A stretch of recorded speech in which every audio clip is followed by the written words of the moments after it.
नमस्कार, मैं हूं करमबीर और आप देख रहे हैं रोजाना का हमारा कार्यक्रम देश दुनिया। हमारे साथ है वरिष्ठ पत्रकार अफरोज रिजवी सर। सर, आपका स्वागत है। नमस्कार सर, असम के मुख्यमंत्री हैं हेमंत बिस्वा शर्मा। जी। हिंदुओं के बहुत बड़े नेता बनते हैं और हर मामले में कूद जरूर पड़ते हैं जी। वो चाहे रणवीर इलाहाबादिया को उठा के लाना हो असम पूछताछ के लिए और चाहे और कोई मामला रहा हो। अब ताजा मामला है कि असम में पहले तो 21 मार्च को 9वीं का पेपर लीक हुआ और अब कल 24 मार्च से जो परीक्षा होनी थी 11वीं की, उसका भी पेपर लीक हो गया। क्या कहेंगे इस पे? हेमंत बिस्वा शर्मा नहीं बोल रहे हैं। देखिए, हेमंत बिस्वा शर्मा का की राजनीति तो सिर्फ हिंदू मुसलमान करने में टिकी हुई जी। और अगर ये नहीं करेंगे तो बीजेपी उनको जो है अपना फालतू समझ करके हो सकता है किनारे कर दे। वो उनकी सारी ताकत, उनकी सारी वो उसका यही बीजेपी भी इस्तेमाल कर रही है कि वो हिंदू मुसलमान करते रहे जी। क्योंकि वो कांग्रेस में थे और कांग्रेस में इतना भ्रष्टाचार का उनका आरोप लगा हुआ था। वो भी समझते हैं बिस्वा शर्मा भी कि अगर हम इससे हट के कुछ भी बात करते हैं तो हमारा जो है ग्राफ बहुत तेजी से घट जाएगा। हाँ, वैसे भी भाजपा में आज की डेट में हमें ख्याल से कांग्रेस मुक्त तो भारत बना रहे थे, कांग्रेस युक्त भाजपा है। बीजेपी से जो भी जुड़ा है वो एक चीज जान गया है, चाहे वो उत्तराखंड में रह रहा हो, चाहे असम में रह रहा हो, चाहे बिहार में रह रहा हो, कहीं भी पूरे देश के अंदर ये समझ में आ गया है कि हिंदू मुसलमान करना, किसी भी तरीके से ये समझाना है कि हम सनातन धर्म के हक में है और सनातन धर्म के ही लिए काम कर रहे हैं। हाँ, जो उदाहरण तौर पे वो दिल्ली वाले विधायक हैं भाजपा वाले, ये दिखावे के लिए करना है लेकिन करना ये है कि हिंदू मुसलमान होगा तो हमारी सियासत गरमाएगी। सर, कुणाल कामरा का मामला बहुत तेजी से तूल पकड़ रहा है और हमें तो लगता है ये गधे हैं कि परम गधे हैं। जो लोग गए मारपीट करने वहाँ हैबिटेट सेंटर में, उन्होंने तो उनको फेमस कर दिया और अब पूरी दुनिया भर से लोग उन्हें आर्थिक रूप से मदद कर रहे हैं, चाहे ध्रुव राठी हो चाहे कोई आम आदमी हो। और उनको लगभग 500 धमकी भरे कॉल भी आए कुणाल कामरा जी को। अब ये नहीं समझ में आ रहा है सर कि अगर हैबिटेट सेंटर जैसे जगह पर तोड़फोड़ करेंगे ये लोग और इसको मानेंगे कि उनकी भावना जो आहत हुई थी इससे शांत हो गई, तो एक चीज देखनी चाहिए वहाँ के मुख्यमंत्री को भी और प्रधानमंत्री जी को भी कि एक स्टूडियो ही नहीं टूटता है खाली, उसमें वेटर काम करते हैं, लाइट मैन होता है, कैमरा मैन होता है, साउंड वाला होता है। आपने उन सबकी नौकरी भी खा ली। अब जब कोई डर के मारे कौन सा हैबिटेट सेंटर या कोई कौन सा ऐसा सेंटर होगा जो अपने ऐसा कार्यक्रम करेगा या कोई स्टैंड अप कॉमेडी करने जाएगा, तो इस पर क्या कहेंगे आप? अब देखिए करमवीर जी, खाली स्टूडियो की तोड़फोड़ या बहुत से लोगों की रोजी रोटी जाना तो स्वाभाविक था कि इंस्ट्रूमेंट ही नहीं रहेगा तो काम कैसे होगा। अब काम अब कब होगा इसका भी पता नहीं। हाँ, वो आदमी अलग अपनी जान बचाए घूम रहा है, उसको पुलिस का सम्मन जारी हो रहा, बयान देने अगर उसको धमकी 500 धमकियां अगर वो सड़क पर निकल रहा है किसी ने कह दिया तो यूं ही लोग टूट पड़ेंगे उसके टुकड़े टुकड़े कर देने कहा जा रहा है। अभी ऑफिशियली ये बात पूछी जाए बीजेपी गवर्नमेंट से महाराष्ट्र में, चाहे देवेंद्र फडणवीस से या एकनाथ शिंदे से, तो कहेंगे नहीं हमारी तरफ से कोई ऐसा नहीं, हम तो कहते हैं कानून के तहत कार्रवाई की जाए, तो ये कहने लगेंगे। लेकिन हैरत की बात यह है कि देखिए सिर्फ स्टूडियो नहीं टूटा या वो नहीं टूटा, बल्कि देख ऐसा दहशत का माहौल पैदा करने की कोशिश की गई है कि तुम करोगे तो हम ये कर देंगे। और पूरे दुनिया में थूथू हो रही, बीबीसी से लेके सब लोग बता रहे हैं कि अभिव्यक्ति की आजादी नहीं है देश में। इससे वो भी पाक नहीं है, आपके उद्धव ठाकरे भी, उन्होंने भी किसी का स्टूडियो तोड़वा दिया था। जी, पाक जब उनकी सरकार थी महाविकास अघाड़ी की, तो वहां पर भी ये हुआ था कि जमीन की नपाई हो गई, ये हुआ कि स्टूडियो अवैध बना है तो क्या बना है, उस पर हुआ था। तो आप ये देखिए ये चीज जो है ये तो एक मतलब एक जैसे कॉमेडियन का एक समाज होता है, हास्य व्यंग करना ये होते ये कला है और इसको आप बंद नहीं कर सकते। तो अभिव्यक्त करने तमाम मदारी का खेल दिखाने वाले करते थे। हाँ, तो अब लग रहा है कि खाली एक ही चुटकुला नेता पे आप कर नहीं सकते हो, तो फिर हाथी चीटी और सरदार जी यही पहले चलते थे, अब ये हाथी चीटी पे करें लोग। वैसे भी हम 156 नंबर में है पूरी दुनिया में आजादी के मामले में। सर, एक बड़ा दिलचस्प मामला आया कि हमारे उत्तर प्रदेश के योगी आदित्यनाथ जी मुख्यमंत्री जो है, उन्होंने बहुत परम प्रिय गोदी एजेंसी ANI की स्मिता प्रकाश को एक पॉडकास्ट दिया। अच्छा। उन्होंने खूब उसमें मवाक उनकी वाहवाही की, मोदी जी ने भी सदन में की थी।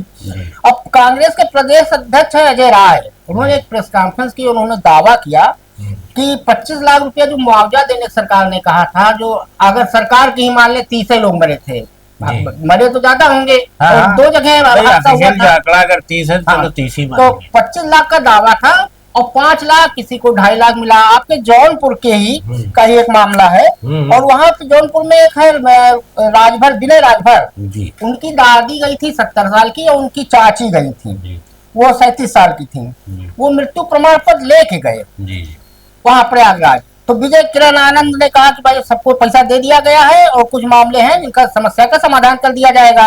और जो प्रयागराज के जिला मजिस्ट्रेट है रवीन कुमार मंदार, उनसे उन्होंने कोई जवाब नहीं दिया। कई जगह आया है 2.5 लाख दिया गया है, किसी को दिए नहीं गया है। तो ये तो बहुत बड़ा, मतलब एक आदमी मरता तो सेकंडों में है और पैसा किस्तों में मिल रहा है, और योगी जी वाहवाही कर रहे हैं हिंदुत्व के नाम पे।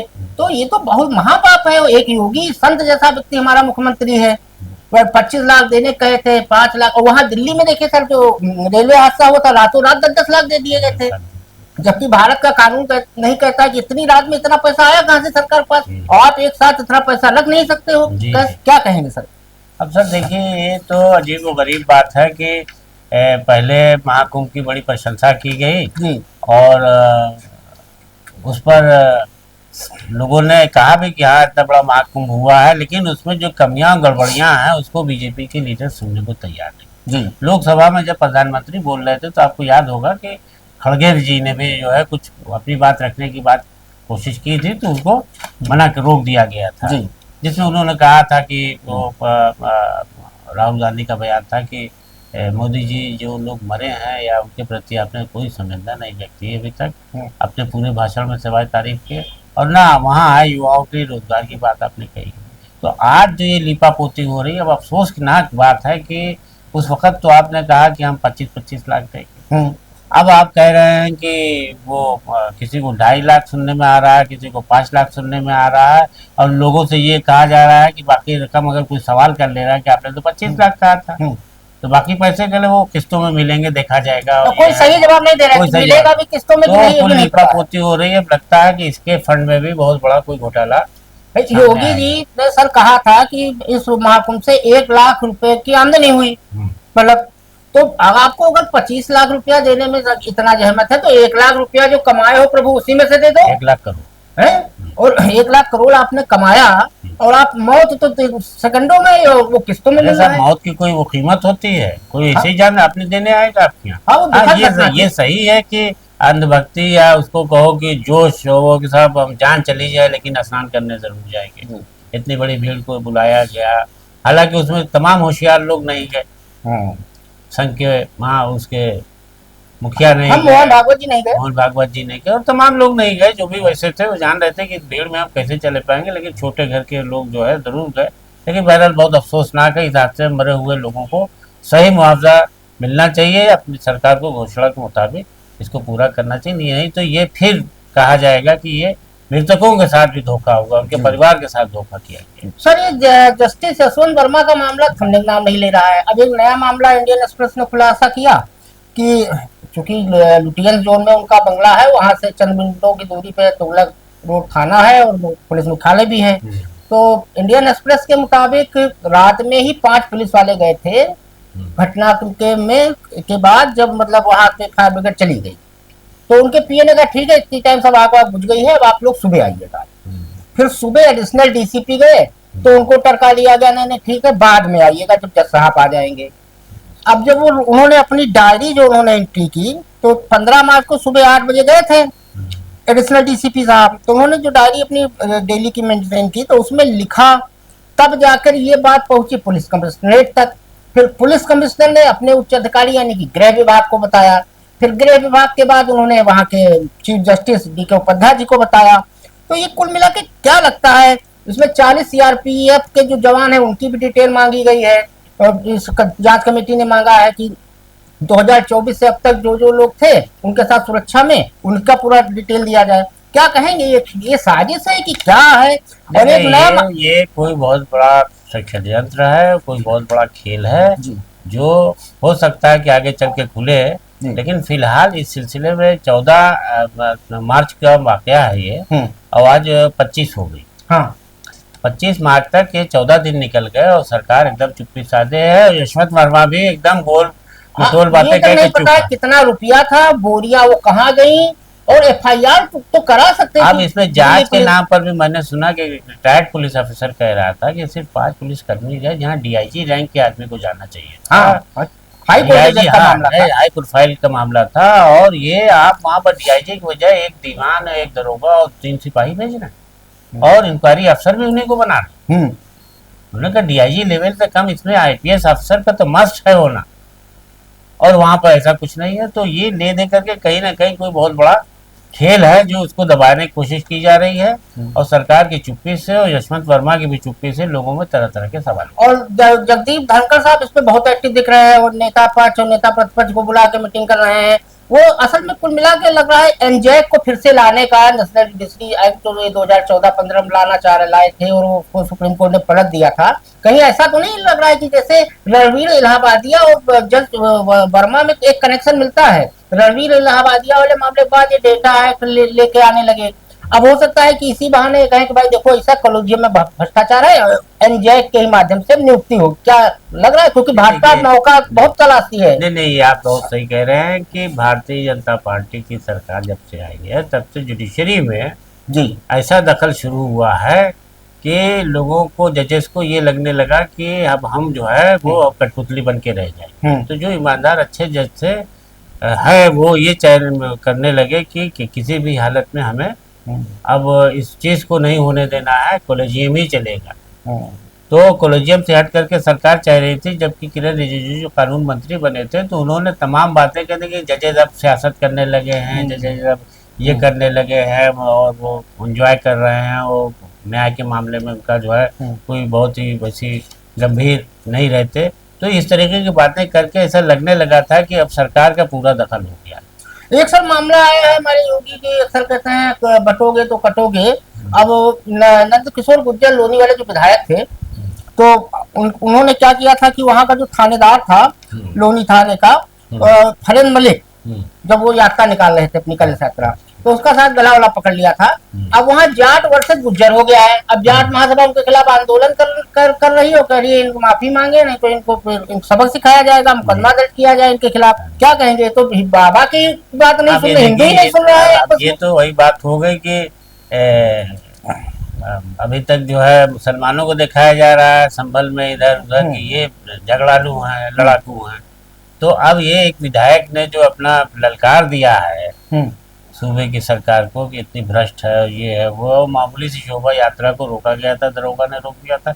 लेकिन ये भी सही है कि विधायक जो भीतर से आहत हुआ, ये सोच करके हुआ कि ये हमारे खिलाफ जानबूझ करके की साजिश की गई, ऐसा उसकी बातों से लगता है कि वो इसलिए भड़का है कि उसको ये संकेत कहीं से मिल गया है कि ये पुलिस वालों ने किसी के इशारे पर हमें रोका जी, वरना हम भाजपा के थे, हमसे तो साझी हुजूरी में लगे रहना चाहिए था।